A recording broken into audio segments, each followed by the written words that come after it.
14 ফেব্রুয়ারি ভালোবাসা দিবস। এই দিনটাকে ভালোবাসার জন্য উৎসর্গ করা হয়। কাছের মানুষকে কাছে রাখা হয়, ভালোবাসা মানুষকে ভালোবাসা হয়। দীর্ঘদিনের ভালোবাসা একদিনে প্রকাশ করা হয়। বিভিন্ন পার্কে, রেস্তোরাঁয়, বিনোদন কেন্দ্রে জুড়াই জুড়াই তরুণ তরুণীদের দেখা যায়। তারা ভালোবাসে মগ্ন থাকে, একে অপরের সাথে গল্প করে, হাসি ঠাট্টা করে, প্রেমালাপন করে, এবং কি এমনও দেখা যায় প্রকাশ্যে আলিঙ্গনও করে। আসলে কি ভালোবাসা কোনো দিন আছে? ভালোবাসা কি নির্দিষ্ট একটি দিনের জন্য, যে দিনটি শুধু ভালোবাসার, আর বাকি যে দিনগুলো আছে সেটা কি? সেটা কি ভালোবাসার জন্য নয়? সেটা কি শত্রুতামির জন্য, একে অপরের ভুল ত্রুটি ধরার জন্য, দোষারোপ করার জন্য, বিচ্ছেদের জন্য? বাকি দিনগুলোকে আপনারা কিভাবে মনে করেন? আমার মতে ভালোবাসা কোনো দিন হয় না। ভালোবাসার মন থাকলে, ভালোবাসা টান থাকলে, ভালোবাসা প্রতি যদি শ্রদ্ধা সম্মানবোধ থাকে, প্রতিটা দিনেই ভালোবাসা যায়, প্রত্যেকটা সেকেন্ডই ভালোবাসা যায়। ভালোবাসা মানুষকে প্রতিটা সময়ই মনে রাখা যায়। এটার জন্য নির্দিষ্ট একটি দিন ঠিক করে দেখা করতে হয় না, কথা বলতে হয় না। নষ্টামির একটা লিমিট থাকে। আমি দেখেছি এই বয়স পর্যন্ত, যতটা 14 ফেব্রুয়ারি পেয়েছি, আমি নিজে কখনোই এই ভালোবাসা দিবসটি পালন করি নাই।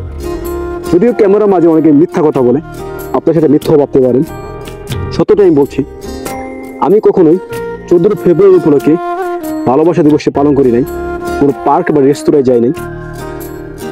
কথা হচ্ছে, ভালোবাসার জন্য আমরা দিন কেন নেব? আর ভালোবাসাটা শুধু কেন তরুণ তরুণীর মাঝে থাকবে? ভালোবাসা দিবস কি শুধু প্রেমিক প্রেমিকের জন্য?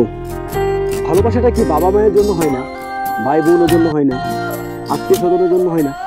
এই ভালোবাসাটা কেন আমরা নির্দিষ্ট একটি জায়গায় ধরে রাখতেছি প্রেমিক প্রেমিকের মাঝে? আসলে তো প্রেম ভালোবাসা অপরাধ নয়। একজন মানুষকে ভালো লাগতেই পারে, একজনের প্রতি আমার ভালোবাসা থাকতেই পারে, তাকে ভালোবাসতেই পারি, ভালোবাসা মানুষকে কাছে পেতেই পারি, ভালোবাসা মানুষের সাথে আমি সম্পর্ক রাখতেই পারি, আলিঙ্গন করতেই পারি, ভালোবাসার গল্প করতেই পারি। কিন্তু সেটা কিভাবে? সেটা ইসলামিক শরীয়তভাবে বিবাহ করি।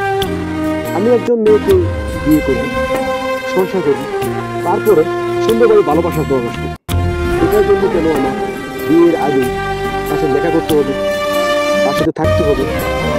না, এটা আসলে সমাজে মানায় না। তারপর সমাজেই চলছে। অনেকেই বিভিন্নভাবে বলবে, ভালোবাসা নিয়ে বিভিন্ন মন্তব্য করবে, দেখা যাবে তার ভিতরেই সে ভালোবাসাটা বিদ্যমান। তা আমি বলি কি, ভালোবাসাটাকে নির্দিষ্ট দিনে সীমাবদ্ধ না রেখে প্রতিটা দিনে নিয়ে যান। ভালোবাসাটা শুধু প্রেমিক প্রেমিকার মধ্যে আবদ্ধ না রেখে বাবা মা, ভাই বোন, ফ্যামিলির মধ্যে নিয়ে যান। তাহলে ভালোবাসা সুন্দর। ভালোবাসা ছাড়া পৃথিবী টিকবে না, ভালোবাসা ছাড়া সম্পর্ক টিকবে না, ভালোবাসা ছাড়া আপনি আমি কেউ চলতে পারবেন। তাই ভালোবাসাটাকে 14 ফেব্রুয়ারিতে নিয়ে আমরা প্রতিটি সময়কে নিয়ে যাই। ভালোবাসার জন্য যাতে কোনো কিছু না হতে হয়, সেদিকটা আমরা মনে রাখবো। বাবা মাকে বলবো, এই ভালোবাসাতে বসে আপনার ছেলে মেয়েকে একটু দেখে রাখবেন, বাসা থেকে বের হতে দিবেন, নজরদারি করবেন, যাতে কোনো খারাপ জায়গায় কোনো খারাপ কাজে লিপ্ত না হয়, কোনো কিছু না হয়, যাতে কারো হাতে ধরা না পড়ে, জোরখানায় যাতে না হয়। কোনো কিছু ছাপ একবার লেগে দিলে সেটা ছিল না।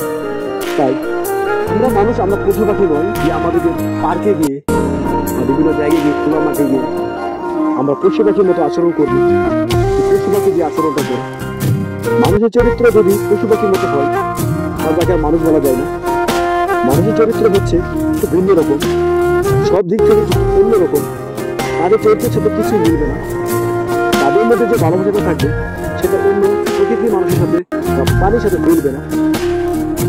ভালোবাসাটাকে নষ্ট করবে না, ভালোবাসাটাকে সম্মান করবে। 14 ফেব্রুয়ারি যদি আমার পালন করার ইচ্ছে থাকে, অবশ্যই পালন করবো। ফুল যদি কাছে মানুষকে ফুল দিতেই পারি, ভালোবাসার মেসেজ বা বার্তা দিয়ে দিলে আমি নিষেধ করবো না। কিন্তু সেই খারাপ যে দিকটা, খারাপ যে সময়টা, কেউ হাত বাড়াবেন না, পা বাড়াবেন না। নিজের সম্মানটা একটু ধরে রাখবেন, বাবা মায়ের সম্মানটা ধরে রাখবেন। বড় হয়েছেন, মানুষ হয়েছেন, অবশ্যই বিয়ে করবেন। বিয়ে আপনাদের পবিত্র, সেই পবিত্র জিনিসটা পালন করার চেষ্টা করবেন। সকল প্রেমিক প্রেমিকা এবং কি তরুণ তরুণের জন্য আমার পক্ষ থেকে রইল ভালোবাসা। তাদেরকে ভালোবাসা বলতে গিয়ে সুন্দরভাবে গঠনমূলকভাবে রেখে দেওয়ার জন্য রইল অনুরোধ। সকলে ভালো থাকবে, সুস্থ থাকবেন, আমার জন্য দোয়া করবেন, ভালোবাসা দেবেন। ধন্যবাদ।